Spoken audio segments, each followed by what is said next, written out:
Craft and Design is a very open, broad-ranging art course.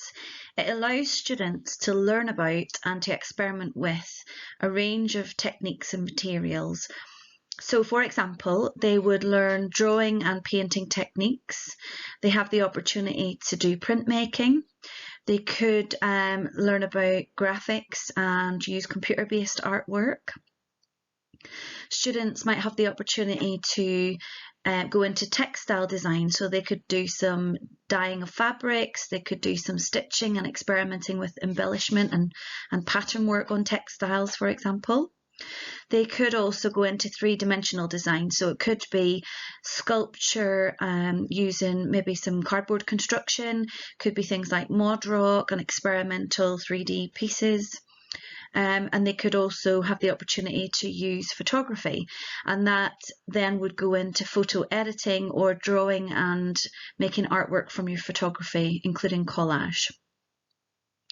All students that study art, craft and design have to do drawing and written annotation. So even if they choose to be mainly working in graphic art or painting or textile work, it still needs to include an element of drawing. Both of the art options, art, craft and design and graphic communication, have two components. Component 1 is known as the portfolio and is worth 60% of your GCSE mark. Component 2 is an externally set assignment which is worth 40% of your GCSE. In the portfolio, you would work in class with your teacher. At the beginning of the course, it's more likely to be a range of workshops, practicing skills and techniques with a range of media and materials.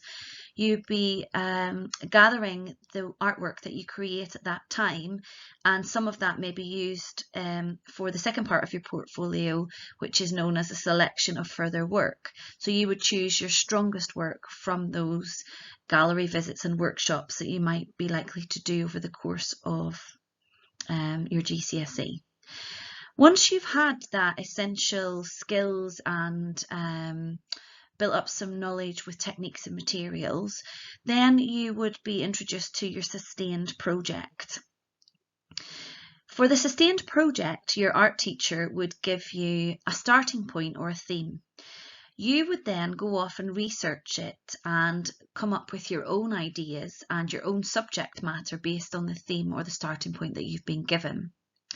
The aim here is that everybody in the class would do something different. So one example of a starting point might be something like the term close up. And in the same classroom, you might have people that are using subject matter along the lines of portraits or animals, but then you may have others who are looking at trees and nature, or other people who are looking at close-up pattern work, so that we would then develop completely individual projects with your own thoughts and opinions. And obviously the teacher will be there to facilitate and help you to meet all the assessment objectives.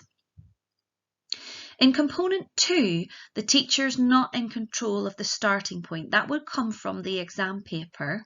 So each exam board, we use AQA, would produce an exam paper which would give you a choice of different starting points. Each student, through their portfolio, would have practiced a range of skills and techniques, and they will use that to inform them and to choose the best starting point for their ideas and their style of working. Over about 3 months, so this would be released in the January of year 11, and January, February and March would be used to produce a sketchbook full of ideas. That would be looking at the work of artists, experimenting, taking photographs, drawing, experimenting with your media materials to see what you might use those photographs for, and planning a final outcome. At the end of that period of preparation, you will then be given a 10-hour supervised time in which to produce your final outcome. Now that final outcome can be a painting, it could be a drawing, it could be a 3D piece, it could be something designed on the computer or by hand. And it would be 10 hours of you in the art room with your sketchbook and all of your planning, just producing the best quality piece of artwork that you are capable of doing.